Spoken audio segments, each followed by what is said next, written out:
Chapter 18. What if? From the earliest, pretend I'm the mama and you're the baby. Play as the model for the lifelong practice of trying out new ideas. Pretending is the most open-ended of all activities, providing the opportunity to escape the limitations of established rituals. Pretending enables us to ask, what if? I once heard a fourth grade teacher say to his class, after a particularly aggressive game of Foursquare in the playground, what if a kindergarten class came along and wanted to play Foursquare? You want them to have fun because they are so young and they trust you, so of course you want the game to be fair. Okay, describe exactly what the game would be like. Well, why are we doing this? A boy asked. Because there is no trust in the game, the way you play it.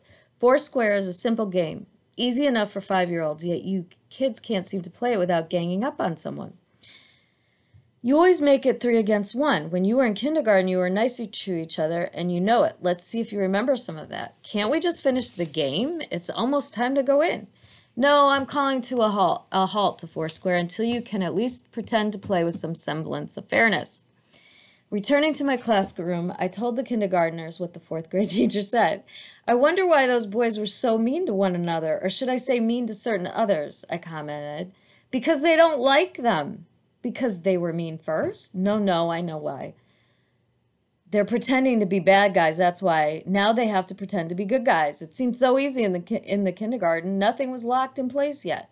Not long afterwards, I was able to make use of that what if approach with a group of sixth graders. We were discussing problems of exclusion in the middle school, and there was too much difficulty, I thought, in focusing on the feelings of the rejected ones.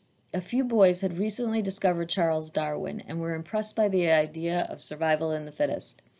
The rights of the stronger, also referred to as the more popular members of the class, and in particular concerns for the privacy and self-determination, took precedence over all other considerations.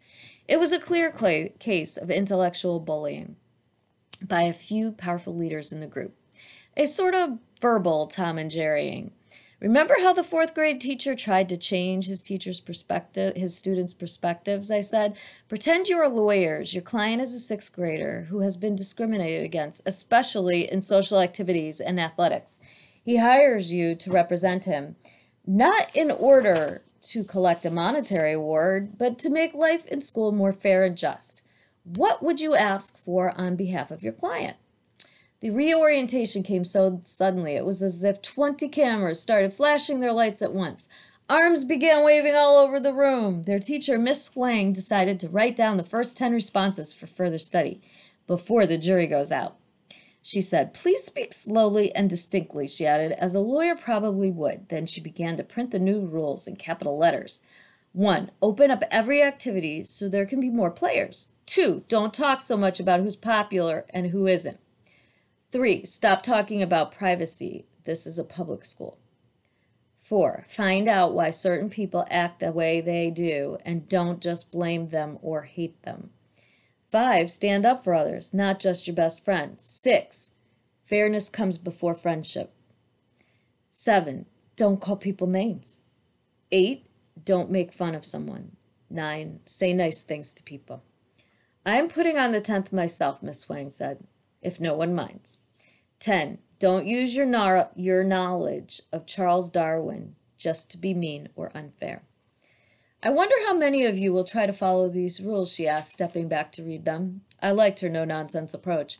When you're looking, we will, a boy joked. You're like the judge. Everyone laughed, but the boy decided he was serious. I mean, we have to pretend we're being watched, like those kindergarten kids on the playground. They keep yelling to the teacher, watch me, watch me. It's weird, really. They want to be watched all the time. Just the opposite of us. Yeah, we just watch each other, then say something nasty, a girl said quietly. Or some people do, anyway. Her words got everyone's attention and produced a sudden silence in the room. It made me want to tell a story. Long before Darwin, a Greek philosopher named Plato wrote a book called The Republic. It's all about his teacher Socrates, who searched for justice and fairness and tried to figure out possible rules, just as you've done on the board. Now, one of Socrates' students, Glaucon, tells the story that seems sort of appropriate right now. See what you make of it. A magic ring is found that makes its wearer invisible when it's turned around. A shepherd gets hold of the ring and goes to the palace, pretending he's come to report the condition of the flocks.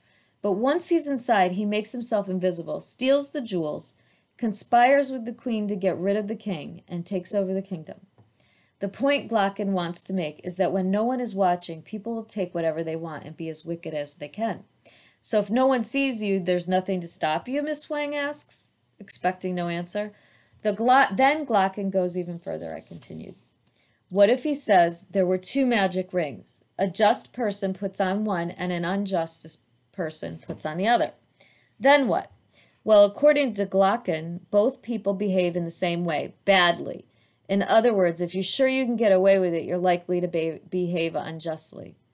I don't agree, an arm shot up, and the speaker identified himself as Ira. What if someone is being mean just because they don't want certain people to know they'd rather be nice? So then if he's invisible, he'd act nicer. Yeah, Ira would, but hardly anyone else, I bet. The boy complimenting Ira was the one who talked so much about Charles Darwin. He laughed and said, and my little brother would also. He's always telling me, you're not supposed to. Funny you mention your little brother, I remarked, joining the general laughter. When my kindergartners invent an invisible person, he can only be a good guy. Bad guys aren't allowed to be invisible.